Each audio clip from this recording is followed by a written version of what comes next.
এজন যুঁজে বন্দুকৰে আনজন যুঁজে নিজৰ বুদ্ধিৰে এজন কেমেৰাৰ আগত গৰ্জে আৰু আনজন নিঃসন্দেহে কাহিনী ঘূৰাই দিয়ে। ধুৰন্ধৰ চিনেমাতে দুজন অভিনেতা মুখামুখি, ৰণবীৰ সিং বনাম অক্ষয় খান্না। কিন্তু প্ৰশ্ন হ'ল কোনজন বেছি ভয়ংকৰ?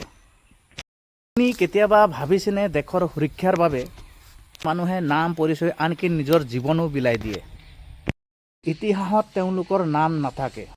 আজিৰ এই ভিডিঅ'টোত আমি কথা পাতিম এনেকুৱা এজন মানুহৰ কাহিনী যাক ধুৰন্ধৰ বুলি কোৱা হয়।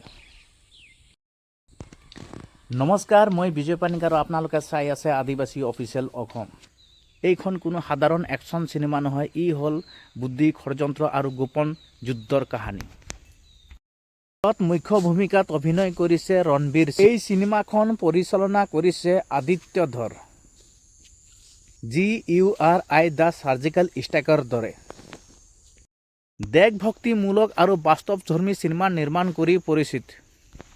এইখনৰ থিম হ'ল ৰাষ্ট্ৰীয় সুৰক্ষা, গুপ্তচৰ অভিযান, সীমান্তৰ আঁৰত চলা নীৰৱ যুদ্ধ।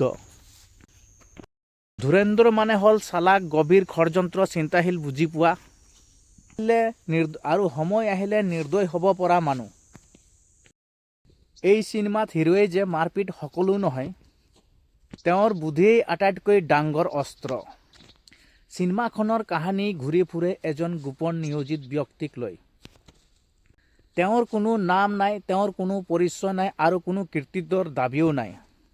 দেশৰ সুৰক্ষাৰ বাবে তেওঁ শত্ৰুৰ মাজতে থাকিব লাগে, শত্ৰুৰ ভাষা ক'ব লাগে, শত্ৰুৰ দৰে চিন্তা কৰিব লাগে। প্ৰশ্ন হ'ল, যদি দেশ বচাবলৈ হ'লে নিজেই দানৱ হ'ব লাগে, তেন্তে সেইটো নায়কত্ব নে আত্মত্যাগ? এই দ্বন্দ্বটোৱে ধুৰন্ধৰ প্ৰাণ। ৰণবীৰ সিঙক আমি বহু ৰূপত দেখিছোঁ, কিন্তু ধুৰন্ধৰত একেবাৰে বেলেগ। এইখনত কোনো অতিমাত্ৰা ডায়লগ নাই, কোনো অযথা নাচ গান নাই, মাথো নিঃশব্দ গভীৰ অভিনয়। চকুত ভয়, ক্ৰোধ আৰু দায়িত্বৰ ওজন একেলগে দেখা যায়। এইটো এজন নায়ক নহয়, এইটো এজন দায়িত্ব বহন কৰা মানুহ। চিনেমাখন কিয় বেছিকৈ চৰ্চা হৈ আছে? প্ৰথম কাৰণ আদিত্য ধৰ। UIৰ পাছত মানুহে বিশ্বাস কৰে, কিন্তু দেশভক্তিৰ নামত ভাওনা নকৰে।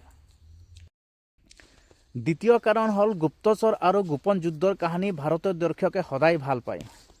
তৃতীয় কাৰণ হ'ল এইখনত দেখুওৱা হৈছে যুদ্ধ কেৱল সীমান্ততে নহয়, যুদ্ধ মন আৰু বুদ্ধিৰ মাজতো হয়।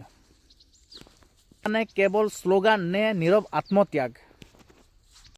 যিসকল মানুহ আমাৰ বাবে আঁৰত থাকি যুদ্ধ কৰে, তেওঁলোকক আমি চিনি নাপাওঁ, কিন্তু সেই নীৰৱ যোদ্ধাসকলে দেশৰ আটাইতকৈ ডাঙৰ শক্তি। যদি এই ভিডিঅ'টো ভাল লাগিলে লাইক কৰক, কমেণ্ট কৰক আৰু শ্বেয়াৰ কৰক।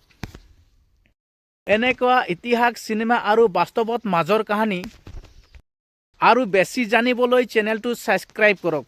আজিৰ ভিডিঅ'টো ইয়াতে সমাপ্ত কৰিছোঁ। ধন্যবাদ।